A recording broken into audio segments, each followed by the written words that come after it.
Well, should we talk about maybe the best player in football? Because that gets to our next segment. Sure. All right.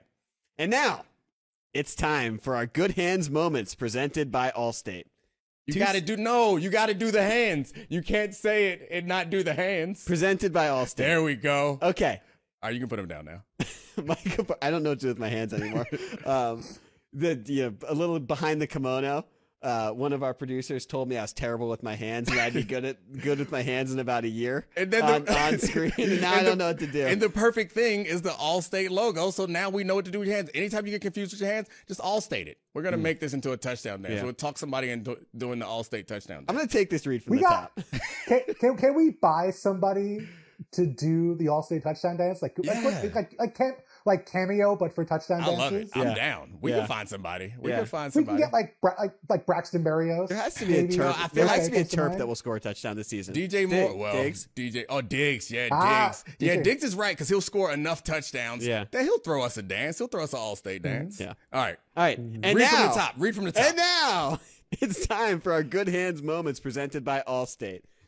2 sacks, 3 tackles for a loss, 3 pressures, 4 quarterback hits, a pass deflection, and a forced fumble. We're talking about Micah Parsons. And my question for this Allstate Good Hands moment is Micah Parsons the most impactful non-quarterback in the NFL? Tyreek Hill is currently playing against the Patriots.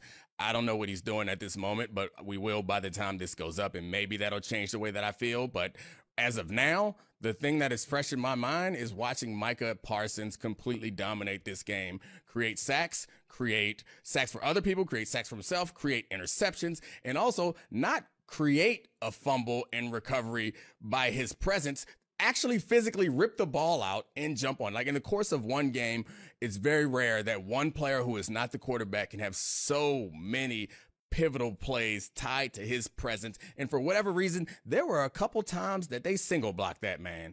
I don't know their protection schemes, but I do know that they can see the number 11. And wherever he is, slide the line, damn it. Slide the line. Chip him. Something. Right, Bill? Just chip him. Anything.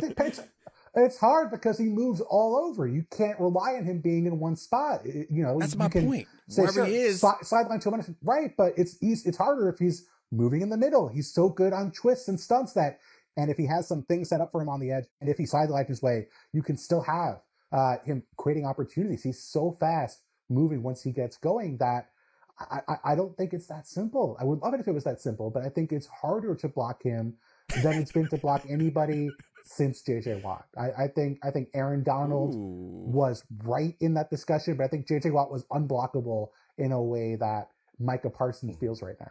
Oh, that's spicy. That is spicy. I thought you're not gonna fall into the obligatory Lawrence Taylor reference. You're gonna go J.J. Watt, huh? You're not gonna go with the athletic built black man, which is normally the reference that people make to Micah Parsons. I like that. You're a top-notch an ally. Oh, I'll take an analyst too. The thing that blows my mind is, okay, so I get it. He moves around. You can have multiple protections, and you can base your protection off of where he is aligned. He does not do a lot of like pre-snap movement. He's not like starting on the right and running all the way over to the left and then put his hand down. So like where he is. The offensive line can push the protection in one direction. The reason why I say chip him or do something is not even that you think you're going to stop him, but it's also just feels like to save face.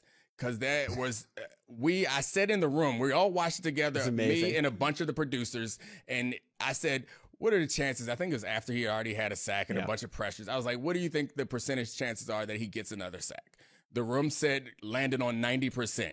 The very next play, he was in an isolation block with the right tackle, and we all called it at the snap of the ball when he was manned up on him like Allen Iverson against Michael Jordan, and he gave him the and then got to the quarterback. We all were like, oh, yeah. There's an uproar and laughter. It was hilarious. And that's my point. It's hard for me to walk into, it's like if your car gets robbed or broken into and you're like, did you lock it? Nah. Like, yeah, you're going to at least have to break the glass to take my bag out. That's how I feel about Micah Parsons and my quarterback. You're going to at least have to shatter the windshield to get in and get my quarterback. But they're like, nah, let's leave it unlocked. See what Micah do. Micah's a menace. I just love that you turned that bum lineman into Michael Jordan. Yeah, I was trying to think of an iconic crossover. Man, I'm riffing here. We just freestyling. I was trying to think of, you got a more iconic crossover with someone who is comparable. He's not a bum lineman. He's in the NFL. How dare you? I feel like he's Lue? the Tyronn Lue of the situation. Yeah. No, Ty Lue. Oh, yeah. You're getting stepped over. Oh, fair point. Ty Lue, one of the best coaches in basketball right now. Doesn't matter. He could win 8. He could be the head coach of the year 8 times in a row. It does not matter. I do that step over to my dog every day, and my dog never even knows it. But it wasn't a crossover at the point. But anyway, we're getting away from the NFL and away from our boy, the good hands player. What is it? Read it again. Mike. Our good hands moments presented by Allstate. Shout out Micah Mike. Parsons. He's terrifying. He is terrifying. All right, guys.